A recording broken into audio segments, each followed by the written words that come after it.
Yes hello student. Yes student, हम start करने जा रहे हैं आज एक्सरसाइज 4.3 क्वाड्रेटिक इक्वेशन। ठीक है स्टूडेंट, हम यहाँ पे बात करेंगे आज के क्वेश्चंस की। तो इससे पहले मैं आपको थोड़ा सा इंट्रोडक्शन देता हूँ इस एक्सरसाइज का। इसमें आपसे पूछा गया है find the nature of the root of the following quadratic equation if the real roots exist then find the value. अब देखिए ध्यान से, सबसे पहले कंडीशन है नेचर ऑफ रूट के लिए। तो नेचर ऑफ रूट से पहले मैं आपको बताऊंगा क्वाड्रेटिक फॉर्मूला।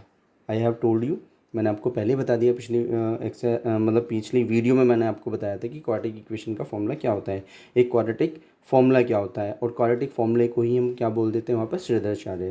तो देखिए क्वाड्रेटिक फॉर्मूला, ठीक, क्वाड्रेटिक फॉर्मूले को हम श्रीधराचार्य फॉर्मूला भी बोलते हैं। कि एक स्टैंडर्ड इक्वेशन आपको पता है सबको, ये एक स्टैंडर्ड इक्वेशन है a x square plus b x plus c equal to zero. ये एक स्टैंडर्ड फॉर्म है, ये एक स्टैंडर्ड राइट इक्वेशन है। स्टैंडर्ड इक्वेशन मतलब क्वाड्रेटिक इक्वेशन। इसी से कंपेयर करके हम वैल्यू निकालते हैं। एक्स इक्वल टू आपके पास आता है माइनस का B plus minus under root B square minus 4ac upon में 2a। ये आपका है एक आपके पास क्वाड्रेटिक फॉर्मूला। ये क्या आपके पास क्वाड्रेटिक फॉर्मूला है, राइट स्टूडेंट। अब देखिए ध्यान से, ये जो अंदर वाला पार्ट है जो आपके पास ये है आपका पार्ट, यानी कि इसको बोलते हैं डी, और ये आता है आपके पास बी स्क्वायर माइनस का 4ac। Clear student. अगर मैं इसकी बात कर रहा हूँ कि ये आपके पास क्या है, तो इसको हम बोलते हैं डिस्क्रिमिनेंट। क्या बोल देते हैं स्टूडेंट, इसको डिस्क्रिमिनेंट बोल देते हैं, राइट। ये आपका डिस्क्रिमिनेंट है,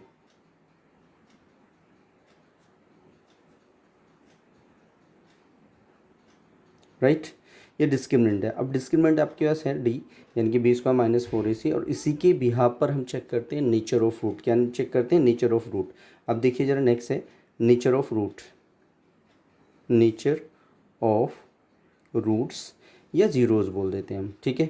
तो पहली कंडीशन, अगर D greater than, first condition है डी ग्रेटर देन, अगर आपके यहाँ जीरो आता है तो जो रूट्स होंगे रियल एंड अनइक्वल होंगे। कैसे होंगे, रियल और अनइक्वल। सेकंड कंडीशन है आपके पास, अगर डी इक्वल टू ज़ीरो है तो आपके पास आएंगे real and equal root, real and equal root, right.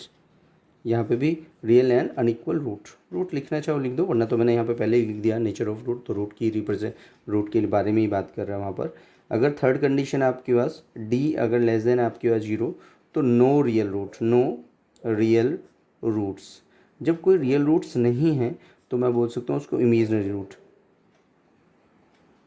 Right, imaginary root. Clear. तो डिपेंड करता है कि वो क्वेश्चन में किस तरीके से पुट अप करता है। अब हम बात करते हैं एक्सरसाइज 4.3 की, क्वेश्चन नंबर 1।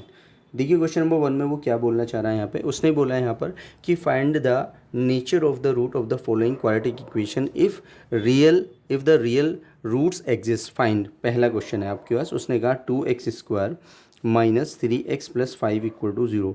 मैंने आपको पहले ही बोला कि इसकी कंपेयर करो आप स्टैंडर्ड इक्वेशन से। तो देखिए ज़रा ध्यान से, a x square plus b x plus c equal to 0, right. तो ए की वैल्यू होगी आपके पास 2, बी की वैल्यू होगी आपके पास -3, सी की वैल्यू होगी आपके पास 5, ठीक। तो इसके भी यहाँ पर हम डी निकालते हैं, तो वो आया बी स्क्वायर माइनस का 4ac। क्लियर।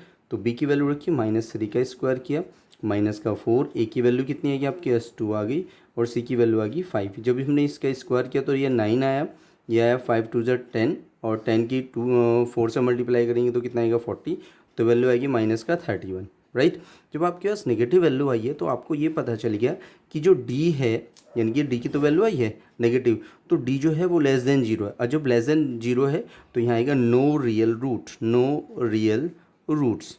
जब कोई रियल रूट्स नहीं है तो डज नॉट एग्जिस्ट। क्लियर। तो हम इसके आगे रूट फाइंड आउट कर ही नहीं सकते हैं, राइट। अब बात करते हैं हम सेकंड क्वेश्चन की। अब सेकंड क्वेश्चन की मैं बात कर रहा हूँ, फर्स्ट का सेकंड पार्ट। उसने बोला है 3x square, right, 3x square minus 4√3x plus 4 is equal to आपके पास कितना है, 0 है, राइट। फिर same equation a x square plus b x plus c equal to 0। It means a की वैल्यू कितनी आपके पास 3, बी की वैल्यू कितनी आपके पास माइनस का 4√3, ठीक है। सी की वैल्यू आपके पास कितनी है 4 है। फिर निकालते हैं हम डी। तो डी निकालने का तरीका है बी स्क्वायर माइनस का 4ac का फॉर्मूला लगाइए। तो यहाँ पे वैल्यू रखी, बी की वैल्यू कितनी, माइनस का 4√3 का होल ऑफ स्क्वायर माइनस का 4 इंटू ए की वैल्यू होगी 3 और बी सी की वैल्यू होगी आपके पास 4। तो यहाँ पे जब इसका स्क्वायर करेंगे तो 4 का स्क्वायर आया 16 और √3 का स्क्वायर करेंगे 3 आ जाएगा, -4 4 जा 16 और 16 3 जा 48 और 16 3 जा यहाँ भी 48 आ गया, राइट। आई थिंक ये विजिबल है। 48 - 48 कितनी वैल्यू आ गई आपके पास? 0 आ गई, ठीक। तो देखिए ज़रा यहीं पे मैं कर देता हूँ क्वेश्चन को। देखिए यहाँ पे हमने किया, इसमें जो डी की वैल्यू आई है वो इक्वल टू आई है 0। डी की वैल्यू क्या है स्टूडेंट? 0। और जब डी की वैल्यू 0 आई है तो हम ये कह सकते हैं कि रियल एंड इक्वल रूट। तो रूट्स क्या होंगे? तो रियल एंड इक्वल रूट, तो रियल एंड इक्वल रूट होंगे आपके, राइट। जब रियल और इक्वल रूट होंगे तो हमें वो रूट भी निकालने पड़ेंगे। तो रूट निकालने का तरीका क्या हमें बताएं कि एक्स इक्वल टू क्या था फॉर्मूला? माइनस का B plus minus under root B square minus 4ac upon में क्या करेंगे? 2a कर लेंगे यहाँ पर। तो x की वैल्यू कितनी आएगी आपके पास? b की वैल्यू कितनी है स्टूडेंट? देखिए ज़रा b की वैल्यू कितनी है? माइनस का, तो माइनस ऑलरेडी, और माइनस का 4√3 है, राइट। और प्लस माइनस अंडर रूट, इसकी वैल्यू कितनी है? 0 तो आई है, राइट। जो हमने यहाँ भी अभी अपन यहाँ पे फाइंड आउट करी है, देखिए इसकी वैल्यू 0 आई है। अपॉन में करेंगे 2। a की वैल्यू कितनी है आपके पास स्टूडेंट? a की वैल्यू है 3, तो वो यहाँ पे रख दी। तो ये आया माइनस माइनस प्लस, यानी कि 4√3 आ गया, और प्लस माइनस 0 अपॉन में कितना आया? 3 2 जा 6। अब यहाँ ध्यान रखना, अब बच्चे कुछ कहते हैं कि सर ये तो 0 खत्म हो गया तो यही बचा। यहाँ पर आपको ध्यान रखना है, जब 2 पावर की इक्वेशन है तो उसके 2 ही रूट निकलेंगे। तो हम यहाँ क्या करेंगे? इफ़ पॉजिटिव, अगर आप पॉजिटिव सिंबल लेते हैं तो x की वैल्यू कितनी आएगी आपके पास? 4√3 प्लस 0 अपॉन में 6।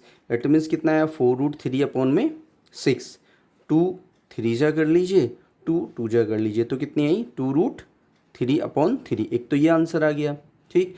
अब उसके बाद अगर आप नेगेटिव सिंबल लेते हैं तो x की वैल्यू कितनी आएगी आपके पास यहाँ पर? 4√3 और माइनस 0 अपॉन में कितना आ गया आपके पास स्टूडेंट? कितना आपके पास है? 6 है। तो इट मीन्स आपके पास आया 4√3, 0 माइनस करेंगे तो आपके पास ये बचेगा, तो 2 3 जा, ठीक है, और 2 2 जा, तो वैल्यू कितनी आई? 2√3 अपॉन 3। अभी मैंने यहाँ क्या स्टेटमेंट लिखा था? Real and equal root. तो देखना जरा, रियल एंड इक्वल रूट आए दोनों, तो इसका मतलब क्या है? हमने जो किया वो सही किया, राइट। नेक्स्ट में हम बात करते हैं। देखिए जरा क्वेश्चन नंबर 3, फर्स्ट का थर्ड पार्ट। देखिए स्टूडेंट, थर्ड पार्ट की हम बात करेंगे यहाँ पर। इसमें बोला गया 2x² minus 6x plus 3 equal to 0। फिर सेम कंडीशन, कंपेयर करिए, ax² plus bx plus c equal to 0। It means a की वैल्यू कितनी आ गई? 2, b की वैल्यू कितनी आ गई आपके पास? -6, और c की वैल्यू कितनी आ गई आपके पास? 3, राइट स्टूडेंट। जब आप d निकालेंगे तो d का फॉर्मूला आता है b² माइनस का 4ac, राइट स्टूडेंट। वैल्यू रख दीजिए यहाँ पर, तो वैल्यू कितनी आएगी आपके पास? b की वैल्यू -6 का स्क्वायर कर दीजिए, माइनस का 4, a की वैल्यू आ गई 2, c की वैल्यू आ गई 3। तो 6 का स्क्वायर किया तो 36 आ गया, -4 2 जा 8, 8 3 जा कितना आएगा आपके पास? 24, राइट। ठीक है। और इसमें से इसको लेस कर लीजिए, कितना बचेगा? 2 बचा, और यहाँ पे कितना बचेगा? 1 बचा, तो डी की वैल्यू 12 आ गई। तो 12 जो है वो 0 से तो बड़ा है, और जब 0 से बड़ा तो यहाँ क्या लिखेंगे? Real and unequal roots. Clear student. जब रियल एंड अनइक्वल रूट होंगे तो वो हमें निकालने पड़ेंगे। फिर वही कंडीशन, क्वाड्रेटिक फॉर्मूला लगाइए, तो x इक्वल टू क्या आता है? माइनस का b plus minus under root b² minus का 4ac अपॉन में कितना आ गया आपके पास? 2a, right. तो वैल्यू रखिए, b की वैल्यू कितनी है आपके पास? माइनस का 6, तो माइनस बाहर रखा, एक माइनस, ये 6 हो गया, प्लस माइनस अंडर रूट, इसकी वैल्यू जो आई है वो आपके पास आई है 12 अपॉन में 2। a की वैल्यू कितनी है स्टूडेंट? यहाँ पर 2 है, तो ये आया माइनस माइनस प्लस। मैं एक एक स्टेप लिख रहा हूँ जिससे कि कोई प्रॉब्लम ना आए, अदरवाइज मैं बहुत इजीली कर सकता था, बहुत शॉर्टली कर सकता था। अब 12 है, तो 12 को देखिए मैं यहाँ पे साइड में लिख देता हूँ। 12 को मैं लिख सकता हूँ 2 × 2 × 3। तो ये जो 2 है स्क्वायर से बाहर निकलेगा तो यहाँ पे कितना आ गया? 2√3 आ गया, ये 12 की वैल्यू आ जाएगी। Clear student. अपॉन में यहाँ पे कितना है? 2 2 जा 4, ऊपर से 2 कॉमन ले लूँ तो लिया जा सकता है, ले लीजिए। 3 इससे, जब 2 से इसको डिवाइड करेंगे कितना आएगा? 3 प्लस माइनस का √3 अपॉन में कितना आया आपके पास? 4 आया, 2 2 जा 4। तो अगर आप लेते हैं यहाँ पर पॉजिटिव तो x की वैल्यू कितनी आ जाएगी यहाँ पर? 3 प्लस √3/2, एक तो ये आंसर आ जाएगा, ठीक है। अगर आप लेते हैं नेगेटिव, जब आप नेगेटिव सिंबल लेते हैं तो देखिए ज़रा नेगेटिव में क्या आता है? नेगेटिव में वैल्यू आ जाती है x इक्वल टू, यहाँ पर बस केवल ये वाला साइन लेना है, 3 - √3 अपॉन में 2। क्लियर स्टूडेंट, ये आपके पास आंसर आ गया, ठीक। आपके ये रूट हो गए।